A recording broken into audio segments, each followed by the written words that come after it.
Good morning everyone, Crypto Lemon speaking. Today is October 14th and we are in for a new daily crypto news show. So first, as usual, we're gonna do a state of the crypto market. We're gonna talk then about Tether that could overtake Ethereum next year or even before. We're gonna also talk about DeFi Pulse that unveils a safety rating that could help a lot of mass market and newbies adoption.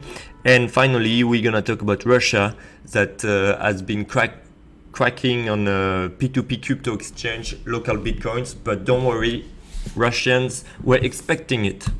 So the crypto total market cap is sitting at $370 billion. It's basically flat over the last 24 hours. We had a little dump during the night, but overall, Bitcoin is still sitting north of 11.4K, and we have Ethereum north of $380. So what happened? So we were almost going to test the 12K huge resistance. We went up to 11,000. So what happened? We were almost testing the 12K important resistance as we went up to 11.7K, but we went down and have been consolidating since then, which is normal because we had a kind of a huge bounce. If we're looking at it from the 10K to almost 12K in a matter of few days, we have a few things to look at.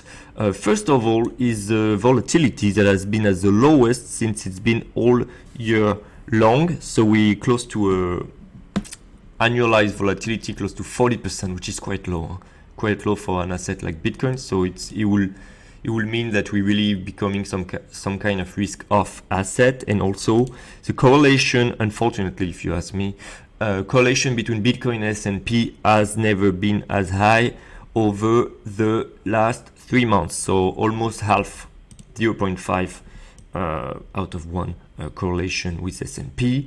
And DeFi has been, let's say, stabilizing, which is good. We need time to get the scam away and legit product and projects to take over.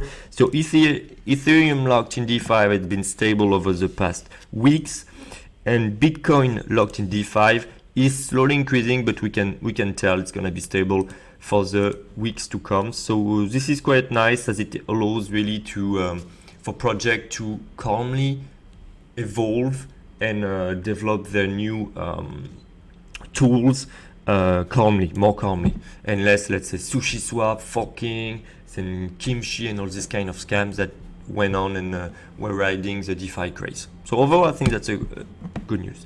Tether, we know it's important, but it's an article from Bloomberg, so this is also important. CBDC stands for Central Bank Digital Currencies, have been gaining momentum. We hear a lot of news about it. Tether is the one that is the most popular for many different countries with not so stable currencies. It's a way to escape your local currency.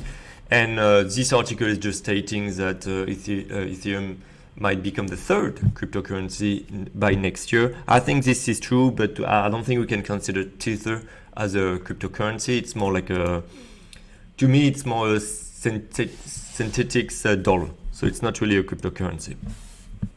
But this has been really adopted.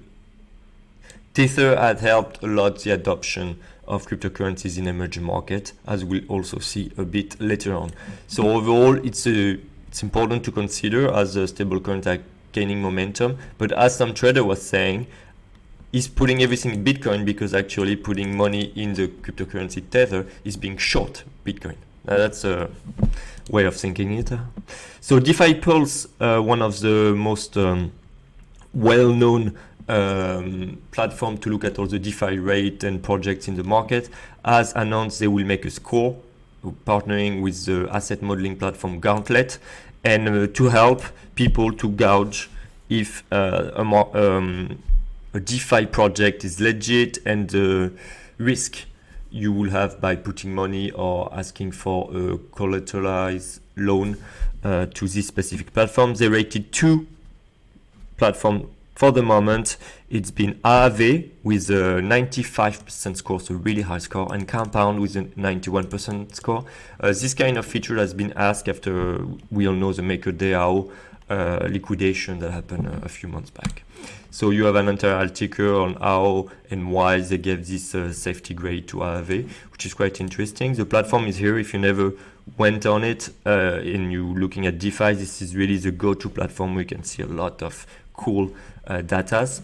And also I'd like to say that this has been lagging a bit. This website, DeFi Safety, which is open source and a lot of people can contribute, has been doing it for a while, including some less legit projects. For example, I don't know, YFV Value Finance, YFFY Finance, giving them like a score also from 0 to 100% and telling people which one are the riskiest. For example, if you look at Aave, got 84%, and you have the different metrics they were using. So you have executing code validation, documentation, testing, audit. And then when you click, you go on this website, which is quite cool, where you see actually why if they tick the boxes to have a good grade, and if not. Last news of the day, Russia blocks P2P crypto exchange LocalBitcoins. So this happened also 4 years ago, but lately Russia was more permissive. And the telco regulator just blocked the website, putting a big disclaimer saying you should not go there.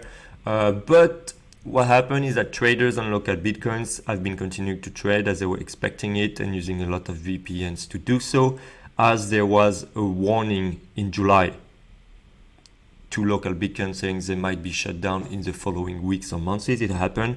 Not a lot to worry about. What I didn't know is that Russia is 20% of the volume in LocalBitcoins. And then I look at this on Twitter. I also found out this really interesting map. You can also follow me on Twitter in the description if you like to. It's where I'm the most responsive, let's say.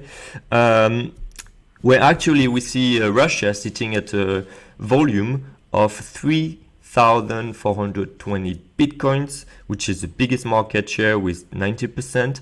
Then we have Venezuela with 11%, USA with 10%, Colombia. What you can see is that in the top, so of course you have big economies that should have more volume as there is more, their citizens are richer and able to buy or sell more Bitcoins. But what's interesting is also in the top 10, you see a lot of countries that have issues with their currencies, national currency. Russian ruble has been really depreciating against USD or euro lately because of COVID, because of oil prices going down and all this shit. But still, Venezuela, well, all the Venezuelans, I think, try to escape their failing currency. We have Colombia, I'm not so familiar with Colombia. Nigeria, same thing. Especially with the kind of protests ongoing, maybe people are trying to hedge themselves from the devaluation of the Nigerian currency. South African rand also has been really, really underperforming lately. So we can see that Bitcoin is really in its role to protect your wealth against devaluation and money printing. So this is kind of cool. This map, I quite liked it. This is a volume. These are the volume only on LocalBitcoin now, so it's not the total volume of all the Bitcoins traded on all the exchanges. Oh, I should also mention that in Russia, Binance has been also banned by the telco provider, which is kind of a statement also. And finally, we're going to talk about COVID because this is still important. I think overall, as a lot of podcasters have been saying, COVID and the money printing is really, really bullish for Bitcoin long term. But in the short term, you can have turbulences and volatility. And I'm more worried about altcoins, Ethereum included. If there is a big economic recession, I will expect Bitcoin to do okay. But altcoins and DeFi coins, all this kind of speculative and more with better returns, but also higher risk coins to really kind of dump in the short term. So active cases, we can see that it's been trending up and it's going to continue to do so. Yesterday we had 320K. I expect we might even have a 400K new cases during this week, some day of the week, and also death should be trending back up again. And what's worrying me for the past week is the situation in Europe. We have more curfews, we have more lockdowns, we have more restrictions, but the cases are just going up and up. UK is like France, it's really in a bad position.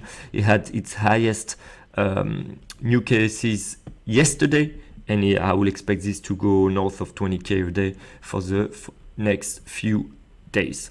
And the days also are trending up, which is not good, because if you have ICUs crowded, this can put government put pressure on government to just do lockdowns and inflict more economic pain. So this is all for today. Like, Bitcoin is safe, altcoins a bit more, let's say, volatile, but overall we're in a good place and we're still early. So everybody stay safe, and I'll talk to you tomorrow. Bye bye guys.